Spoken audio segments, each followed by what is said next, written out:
Houston.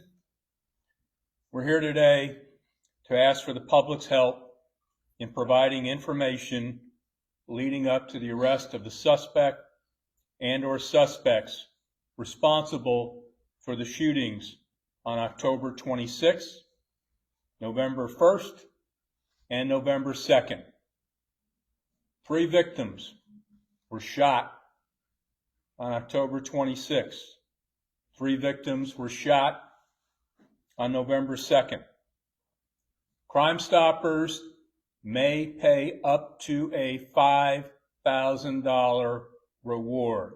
So I'm giving you up to 5,000 good reasons to reach out to Crime Stoppers at 713-222-TIPS. You can submit a tip online, www.crime-stoppers.org. We have a mobile app available in over 20 languages.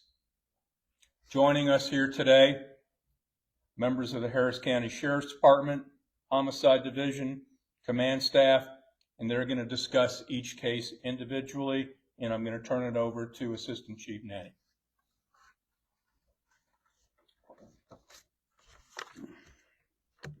Good morning, everybody. I'm Assistant Chief John Nanny, and on behalf of Sheriff Ed Gonzalez and the men and women of the Harris County Sheriff's Office, I want to thank Crime Stoppers of Houston for their continued partnership and for standing with us today. We are here this morning to talk about a series of recent shootings involving young people. They are tragic, they are senseless, and they remind us of the real and lasting consequences of gun violence among our youth. Over the past several weeks, our deputies have responded to scenes that no parent or neighbor should ever have to experience. Large gathering of teens, parties shared on social media that quickly spiraled into violence. Moments that were supposed to be filled with fun and friendship ended in chaos and fear. As law enforcement, as parents, and as members of this community, we refuse to accept that this kind of violence is the new normal. Every young person deserves to come home safe. Every parent deserves to know their child will wake up tomorrow, and every victim deserves justice. Our investigators have been working tirelessly to piece together the truth. They are determined to find those responsible and hold them accountable. Let me be clear, we will find you. We will not stop until we do. But we cannot do it alone. Someone out there knows something. Maybe you saw who pulled the trigger. Maybe you know who left the party early. Maybe you've heard someone brag about what happened. Please come forward. Do the right thing. Every time a shooting like this happens, or shootings like this happens, it doesn't just affect the people directly involved. It affects entire schools, neighborhoods, and families. It impacts the safety of every young person in Harris County. And that's why we're here today, to remind our community that we all play a role in preventing this kind of violence. Today, you'll hear from several of our lead detectives. Each of them will share updates on their respective cases, and we're hopeful that today's discussion will generate the information needed to make arrests and clear the cases. At the end of the day, this is about protecting our youth, our neighborhoods, and our future. We can stop this cycle of violence, but it starts with every one of us choosing courage over silence. At this time, I'm going to ask Detective Eddie Hazel to come up and give a brief overview of his case, and then we'll hear on other cases as well. Thanks, Chief. Good morning. I'm Detective Eddie Hazel with our Sheriff's Office non-fatal shooting team. And on October 26th, about 1:10 a.m., the Harris County Sheriff's Office responded to an in-progress shooting in the 9200 block of Cornett Drive. When the officers arrived, they learned that this was a large underage drinking / Halloween party that had obviously gotten out of control. The investigation has revealed that a suspect arrived with a person described as his girlfriend and another male companion. The suspect and his girlfriend entered the party and got into an altercation inside with another group, at which time he pulled a handgun, and while in close proximity within feet of several people, he discharged that firearm 4 or 5 times, striking 3 males. Those males were transported to local hospitals. The suspect is described as a Hispanic male, 16 to 19 years of age, with a white complexion, 5'6", skinny, and was wearing a black skeleton costume for the party. His girlfriend was described as a Hispanic male, 16 to 19 years of age, and she was wearing what was described as sort of a skimpy camo military outfit with a hat. And their male companion who was with them wasn't wearing a costume or outfit, but he did have a green hoodie on him, which makes him unique, as you'll see up in the display, that he had a large bearded dragon lizard, a live one, on his shoulder, which everyone was speaking about. So they put it out on social media, which is also up there. And so we're asking your help identifying these three individuals. Should be a very unique situation with the lizard, so we're hoping that somebody will come forward. Thank you. Thank you, Detective Hazel. Next up, we have Detective Drake, and his message is going to regarding the November 1st reports of gunfire from gathering in the 27,000 block of Nelson Street in Spring, Texas. Detective Drake. Good morning. I'm Detective Drake, Harris County Sheriff's Office Violent Crimes Unit. I'm investigating a shooting in 27499 Nelson Street, Spring, Texas.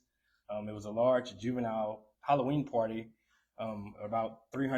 Approximately 300 juveniles was at this party. It was a warehouse-style building. During the party, an altercation occurred between several individuals. After the altercation, gunshots rang out. Multiple shots were fired. I talked to witnesses on scene. There were several individuals carrying firearms, rifle-style weapons, and handguns. None of the individuals have been identified yet. So I just need help. If anybody knows or has any information on who the individuals were that had the firearms, that would be very helpful. There was reports of an individual shot at the location, but that statement was not confirmed. We checked with local hospitals. That individual was never confirmed, or we couldn't find the individual that was shot. Thank you. Thank you, Detective Drake. Next up, we have Detective Sutton, and he's going to be speaking regarding November the 2nd shooting in the Fall Creek Sports Complex in the 8900 block of Wyatt Road. Detective Sutton. Hello, I'm Detective Sutton. I'm a part of the non-fatal shooting team. I'm investigating the shooting that happened on November 2nd, where there was a large gathering at the sports complex right there by the golf course. Evidence indicates that 3 people were shot, 2 males, 1 female, all 17 years of age. We have multiple shell casings that was on scene. So from what we know right now is that there seemed to be some type of argument or dispute, and then which led to gunfire. I'm asking the public's help. If anybody knows something, somebody recorded something, please reach out. Thank you, Detective Sutton. All these detectives here and the staff from the Harris County Sheriff's Office are part of the Violent Offenders Unit, and as you can see, we've become hyper focused on non-fatal shootings. The difference between a fatal shooting and a non-fatal shooting is it can be inches, even less. It's shot placement, and it's very serious. So we have focused our teammates to treat those with the highest priority and pull out all the stops to investigate them as completely as possible. So next up, we have Sergeant Munoz is going to give some comments in Spanish, and then afterwards, Andy Kahn from Crime Stoppers will close us out, and then we'll have some questions afterwards, okay? Buenos días, yo soy el sargento Fred Muñoz con el alguacil del condado de Harris County. Nuestra unidad específicamente se enfoca en incidentes violentos. En esta mañana quiero hablar sobre 3 incidentes que ocurrieron durante la semana de Halloween. Primero de todo, quiero hablar sobre el caso que está documentado bajo el caso 2510-09511, un incidente que ocurrió en octubre 26 de 2025. Aproximadamente a unas 10 de la mañana, nuestros diputizados fueron a la cuadra 9000 de Cornet Drive. Hay aproximadamente 100 individuos que estaban presentes. En este incidente, uno de los sospechosos le disparó a 3 individuos y fueron llevados al hospital. Lo que enfoca en este caso es que este individuo tenía una lagartija en su hombro y estaba vestido de un esqueleto. la novia que estaba presente, pero que creemos que fue la novia, tenía un uniforme que era militar. Aproximadamente 16, 19 años de edad, 5 o 6 de estatura, y era medio flaco. El segundo incidente ocurrió en noviembre 1 de 2025, aproximadamente a las 11:30 de la tarde, de la noche, en la cuadra 27,000 de la Nelson Street. Había un grupo de sobre 100 individuos también presente. Un individuo disparó a todos los individuos. En ese momento no tenemos una víctima identificada, pero estamos ayudando, preguntando a la gente que nos ayude a identificar cualquier víctima o sospechosos en este caso. El último caso ocurrió en noviembre 2 de 2025, en la cuadra 1800 de Wide Shores Drive. Igualmente era una fiesta de Halloween. Un individuo que estaba presente le disparó a 3 individuos menores de edad, 17 años, 2 varones y una hembra. Todos fueron llevados al hospital, y en ese momento necesitamos la ayuda del público a identificar a esos sospechosos. Muchas gracias.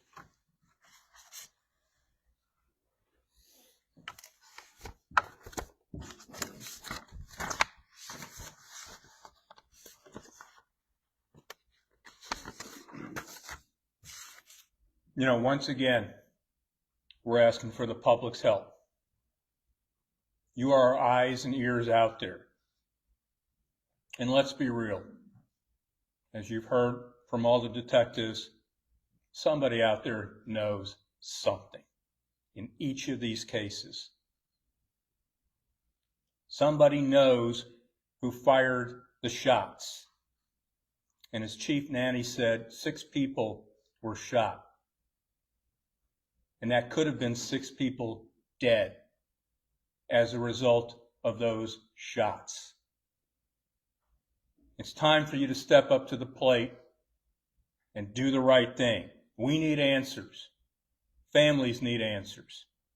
Our community needs answers as to who's responsible in each of these 3 cases. And as Chief Nanny reiterated, it's time for the senseless violence amongst our youth, who are both perpetrators and the victims, needs to cease to exist. It's time to end the violence. So please, reach out to Crime Stoppers, 713-222-TIPS. Go online, www.crime-stoppers.org. Submit a tip on our mobile app, available in over 20 languages. We are offering an up to a $5,000 reward on each of these 3 cases. So that's 3 cases, 3 separate rewards of up to $5,000 for any information leading up to the arrest of the suspect and or suspects responsible for this. And remember, all tips are anonymous. No one will ever know who you are. We need your help. Thank you. Anybody have any questions? You know, so one of these incidents was, or one of the parties was advertised on social media. Any evidence to show that the other 2 parties were advertised in the same way? I believe they all were advertised. I think all 3 of these shootings were related to some Halloween parties that were pushed out on social media, being advertised heavily. So how often or how intensely is the sheriff's office monitoring pages like that? We're watching them, especially after weekends like this. I mean, they were on our radar before, and this was an extended, because Halloween fell on a Friday this year, and so it kind of pushed it into 2 different weekends, kind of the weekend before and the weekend of. And the thing is, we were able to, once we saw the trend happening, we were able to step up attention to it and focus on those. So we were able to hopefully stop some of them, because we did see a decline after we did put some troops on them. So you're saying for some of these parties, you sent people to monitor the situation? We do, and some of them are made publicly for pay and everything. And at that point, we get the Harris County Fire Marshals involved as well, because they have to be permitted. You can't have parties like that with pay. Some of them were private residents that that the fire marshals do not have any say-so in, but the ones that we could, we got them involved in and to oversee as well. So, And after interviewing witnesses, were they gang-related, personal feuds? What did they say? I don't think we haven't identified any gang-related things right now, but everything's preliminary right now. Everything's still under investigation, so I couldn't really say for sure. But I know that one of them was a feud with some of them. So some of the motives we really don't know right now. But we can't rule out gang violence, but we can't definitively say that it was related to gang violence. Is there a concern about youth having access to guns and doing these kind of activities, getting involved in shootings, deadly shootings too? What is the concern right now for the agency when it comes about minors getting involved in these kind of crimes? Well, it's very serious. I mean, we've been seeing a lot of it. We've seen a rise in violent crime among the youth, especially with guns, and that's why we're taking it very seriously. We're trying to put a stop to it the best we can. It's become a priority for us. Even if they shoot and miss somebody, it's still a deadly conduct situation. We treat it as a felony either way. So even if you shoot at somebody and you miss them, that doesn't mean you're in the clear. We're looking for you either way. So, and the increase in violent crime among youth has been on an increase, and it's become more and more violent over the time. It's not just a fight or something now. It's pulling out deadly force situations. They might think that they won't face the consequences as adults because they're minors. They're still 15, 16, sometimes 40 years old, having access to guns and trying to hurt someone. But there's consequences still for them. Absolutely. If it's a heinous enough crime, the DA's office may try to certify them as an adult and try them as an adult, and they'll be held even more accountable. But yes, they're held accountable just like adults are. In a different court system, though. And parents? Parents as well. Some of these, we always look at it to see if the parents had any play in allowing access to the guns. Some of them, do. Some of them don't. We've seen accidental shootings as well. And but we always try to track it back to where the guns came from and some of the other things they may have been used in as well. Last question. Can you just explain the left picture that's on the Whose case is that? Oh, you want to come on up here? So are we referencing the lizard itself?